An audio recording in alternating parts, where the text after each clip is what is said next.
Hey, how are you doing today? Neil Linares here with Comfortably Insane, and I'm so happy that you are tuning in. You might have seen the other videos. If not, I strongly suggest that you check them out. Just take a look to kind of see the concept that I'm trying to go over with, and just to discuss with you. So anyway, I'm wearing my readers here. Um, this is a sure sign of age, for sure, and they even have like a little tint. So when I work, because I work so much on the computer, and it helps. It really relieves my eyes. But anyway, I wanted to do this YouTube for you pretty much, and just kind of connect with you. I've known I've done this. It's a brand new channel. I have a couple videos that I've done. And like I said on my trailer video, I'm going to upload every Tuesday and Thursday. And every now and then I'll do a surprise video. But what I'm talking about is sobriety and how to get there, how to stay there, and the things that I did to get to that stage. Of course, there was a lot of suffering, a lot of pain involved, a lot of loss, that happened just because I had destroyed my life. I had wrecked it. And sometimes we look at that type of destruction as material things, but and destroying relationships and things like that. But to be really honest with you, even though those things did happen and they hurt, the most devastating casualty of all of this was me.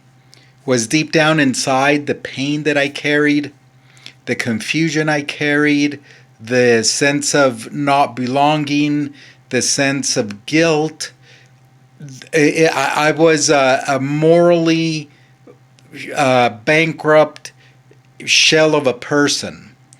Okay, and if those are things that you resonate with, and you know what, my story involves alcohol, but it doesn't really have to involve alcohol. Just so you know, I have written a book. It's called Comfortably Insane. As of this video, it's not out, but this is going to be on YouTube. So my launch date is going to be September 28th. And you can go to comfortably.insane.com and find it if you want to get that book. But when I in the book, I talk a little bit about that desperation, that feeling of not knowing where I needed to be. And one of the things that really made a difference for me, and everyone is different, that's one of the things that I want to really drive home. I want to drive home that point, that everyone is different. When I was 16 years old, and this is in the book, but when I was 16 years old, I was, or maybe younger than 16, around that age, I was put in a rehab because I was getting in a lot of trouble with the law, and so they put me in a rehab center. And in this rehab center, I learned a lesson that it took me years and years and years to learn. But I'll just give you a little snippet without giving away what's in the book. But anyway, in here it was I was put in there. I didn't want to go there, and they put me in this room. And then this guy came in and he gave me a pamphlet and he said, "Hey, write down why you eat so much."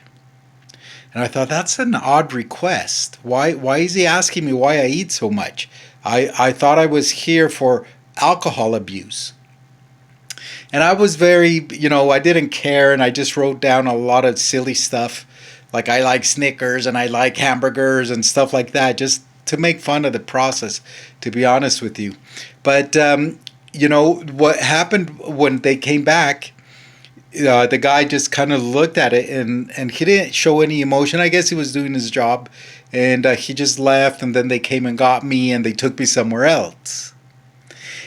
But years later, when I was going through my process, I met a few people in my process of alcohol addiction. I met a few people that were addicted to other substances. One of them was food.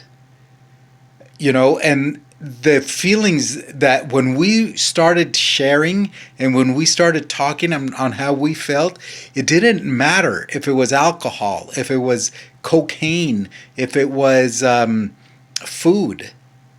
It didn't matter. The feeling was the same. We had the same feeling. And this is also in the book where I talk a little bit about all the different reasons why we arrive where we arrive, whether we had a troubled childhood, whether our childhood was perfect, whether somebody betrayed us, or whether we screwed something up. 1,000,001 reasons.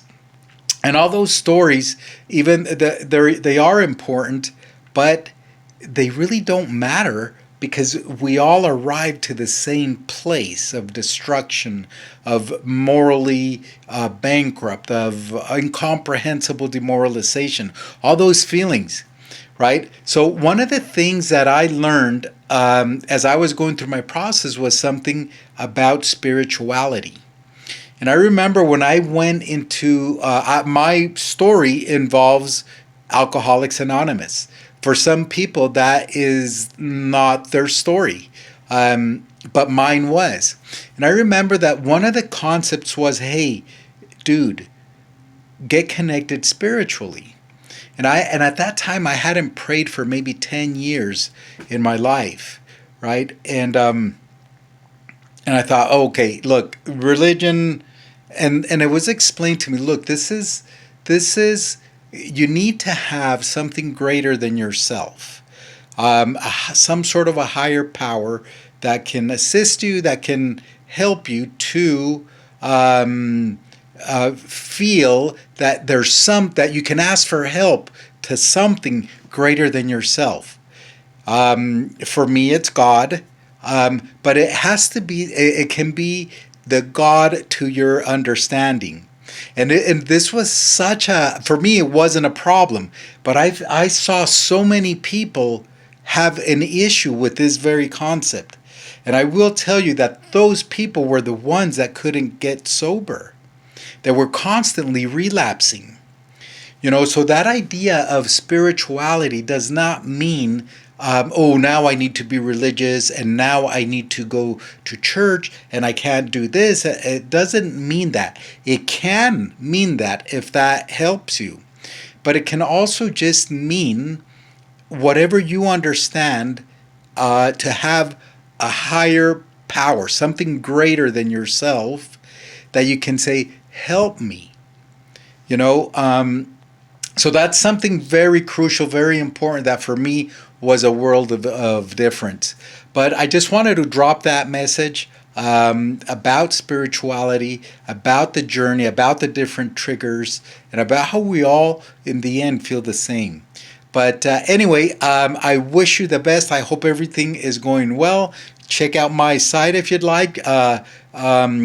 ComfortablyInsane.com. If you want to get that book, feel free to do so. I really appreciate you, and hang in there. Whatever's happening, know that things will get better.